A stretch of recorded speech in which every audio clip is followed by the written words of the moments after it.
Bienvenidos a Inversión y Desarrollo. El día de hoy abordaremos el tema Guatemala en un mundo globalizado, para lo cual nos acompaña el señor Canciller de la República, don Fernando Carrera. Bienvenido a Inversión y Desarrollo. Muchas gracias, igualmente. Señor Canciller, los países hoy tenemos que pensar en que vivimos en una aldea global. ¿Por qué es importante la política exterior de Guatemala y cuáles son las líneas de acción en las que estamos actuando? Mira, es algo muy importante que Guatemala, como un país pequeño en el mundo, se dé cuenta que lo que pasa en el mundo afecta mucho a Guatemala y lo que pasa en Guatemala afecta muy poco al mundo.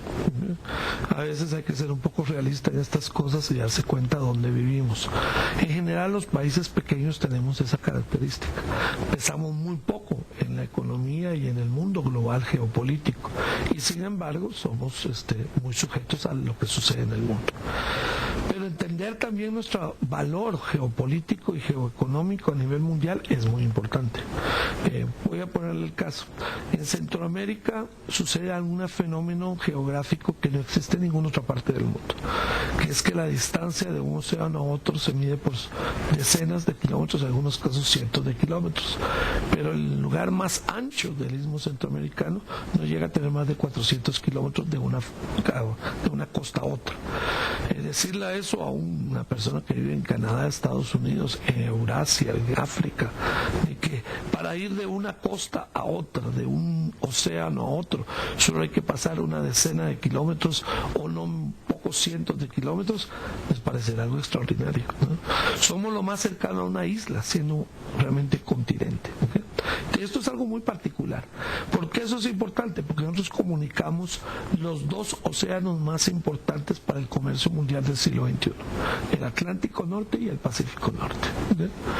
El único país centroamericano que ha entendido el valor de su posición geopolítica y geoestratégica es Panamá, que construyó obviamente con la tecnología norteamericana en su época y la administración norteamericana el Canal de Panamá. El Canal de Panamá originalmente se montó para comunicar a la gente de Nueva York a San Francisco. Ese era el sentido de eso. Pero si hoy tuviéramos que pensar en el siglo XXI, el Canal de Panamá es para comunicar a China con Nueva York. Ese es el sentido que tiene. Cuando digo China me refiero a todo el Asia, porque China siendo el país más grande, ¿no? Pero todo el Asia, Filipinas, Tailandia, Vietnam, Indonesia, Australia, ¿no? Todos tienen que pasar por el Canal de Panamá si quieren llegar a la costa este de Estados Unidos y en algunos casos incluso si quieren ir a Europa, ¿no? Entonces es muy importante entender el valor nuestro. Nosotros somos una porción de tierra muy estrecha entre el Atlántico Norte y el Pacífico Norte. Guatemala es parte de esa anomalía geográfica mundial y nosotros tenemos una distancia de una costa a otra de aproximadamente 300 kilómetros. Y esto tenemos que entenderlo porque va a ser parte de la razón por la cual nosotros, países pequeños centroamericanos, tenemos un enorme valor, una enorme importancia para el comercio y la economía mundial del siglo XXI. Importante contextualizar la relevancia política, la relevancia geoestratégica y la importancia de lo que podemos significar para el mundo. Tenemos embajadas, tenemos consulados. ¿Cuál es el papel de nuestras embajadas y nuestros consulados para relacionarnos con el mundo? Mira, yo digo que históricamente hemos visto las relaciones muy de carácter bilateral, como una relación con otro país, con otro país.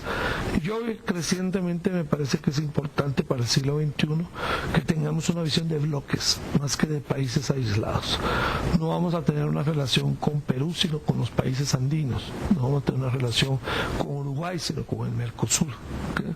O sea, entender los bloques, no vamos a tener una relación con Francia, sino con la Unión Europea. No vamos a tener una relación con Tailandia, sino con la ASEAN, que es la comunidad del sudeste asiático económica. Existen, por supuesto, países que son continentes en sí mismos. Brasil, la misma economía mexicana que está a la par nuestra. China, la India, ¿no? Indonesia, que acabo de mencionar, un país enorme, Australia. Pero lo que pasa es que tenemos que entender que nuestra relación no es exactamente solo bilateral, sino marcada por lo multilateral, por lo que está pasando alrededor. Y yo creo que lo importante para los consulados y para nuestras embajadas es tener esa perspectiva. Ahora, los consulados tienen una misión adicional, que es muy importante para Guatemala en el siglo XXI.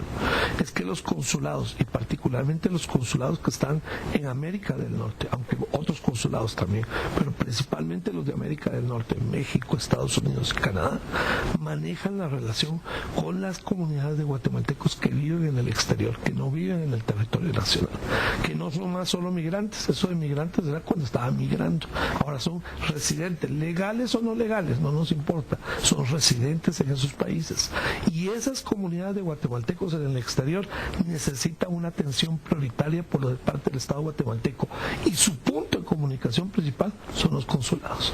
Entonces los consulados tienen la misión de convertirse en el Estado guatemalteco en el extranjero, y tenemos que fortalecer tanto el número como la calidad de los consulados para que puedan atender las necesidades y las demandas que tienen esos guatemaltecos que están viviendo actualmente en el exterior del país. Señor Canciller, la competitividad es fundamental para el desarrollo de cualquier país a nivel mundial.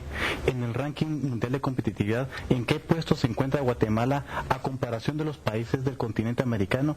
¿Y qué debemos hacer para elevar este nivel de competitividad? El país está haciendo ingentes esfuerzos para mejorar el clima de negocios, para fortalecer sus instituciones, para mejorar su capital humano, para mejorar su desarrollo tecnológico. Tanto inversiones privadas como públicas se llevan a cabo todos los años para que podamos progresar, y yo estoy muy confiado de que Guatemala dentro de 20 años va a tener un mejor posicionamiento que el que tiene actualmente. Entonces yo creo que ahorita estamos en un nivel un poco bajo, pero no estamos estancados, estamos en un camino de mejoramiento, y yo estoy seguro que tanto este gobierno como los gobiernos que vengan van a continuar una obra importante para fortalecer ese clima de competitividad que el país necesita para su desarrollo. Es fundamental el desarrollo económico para Guatemala. ¿Qué estrategias y qué políticas están fomentando de alianzas comerciales con otros países para ir generando ese desarrollo que necesita Guatemala? Yo te hablaría de 3 planos que son importantes, ¿okay? Y son estratégicos para nosotros. El primero es muy importante, el vínculo con el sur de México. El desarrollo de Guatemala en los siguientes 20 años va a depender enormemente del vínculo que tengamos y la vinculación que tengamos con el sur de México. El sur de México está constituido por aproximadamente 5 estados que en su totalidad tienen la misma población que Guatemala, aunque casi 3 veces el territorio de Guatemala. Entonces, aunque lo veamos grande, es un mercado equiparable con el mercado guatemalteco. Y tiene características además muy comunes. Chiapas es un estado de México altamente, densamente poblado, como lo es Guatemala, ¿okay? A diferencia de otros estados del sur que son muy despoblados, pero Chiapas es muy poblado, con un enorme porcentaje de población indígena también, sobre todo de ascendencia maya, ¿no? Entonces tenemos algunos puntos de comunicación cultural, geográfico, demográfico, pero lo importante es estrechar esa relación entre el sur de México y Guatemala, y yo creo que un mercado expandido centroamericano pasa por la integración del sur de México con Guatemala. Un segundo factor importante es la integración hacia el Caribe también. Yo creo que nosotros tenemos que volver los ojos al Caribe. Hay inversionistas guatemaltecos que ya están invirtiendo decididamente en el Caribe, buscando los mercados del Caribe, y yo creo que también necesitamos pues que el Caribe también venga hacia Guatemala, y eso es un elemento que a nosotros nos parece destacable. Yo diría que eso, tanto el sur de México como el Caribe, constituye el mercado interno más cercano, para ponerlo de esa manera. Luego, un segundo plano es el tema de la Alianza del Pacífico. La Alianza del Pacífico es una alianza económica entre México, Colombia, Perú y Chile, al cual estamos tratando de integrarnos Costa Rica y Guatemala también, para buscar que el Pacífico latinoamericano esté integrado económicamente. Son mercados enormes que nos ofrecen muchas oportunidades de comercio, pero sobre todo muchas oportunidades de inversión y de generación de empleo. Y por último, muy importante, expandir nuestra presencia hacia el Pacífico. Cuando digo hacia el Pacífico es hacia el Asia-Pacífico. Nosotros históricamente tenemos vínculos muy estrechos con la economía norteamericana y con Europa. Pues ahora llegó el momento de volver la vista también hacia el Asia y buscar un estrechamiento de las relaciones con Asia. De nuestro vínculo con Asia en el siglo XXI depende también el futuro y las oportunidades económicas de Guatemala. Seguramente esa visión del mundo es la que nos lleve a diversificar nuestros mercados y establecer esas relaciones en bloques, como usted muy bien lo decía, señor Canciller. Vamos a un corte y luego continuamos con inversión y desarrollo.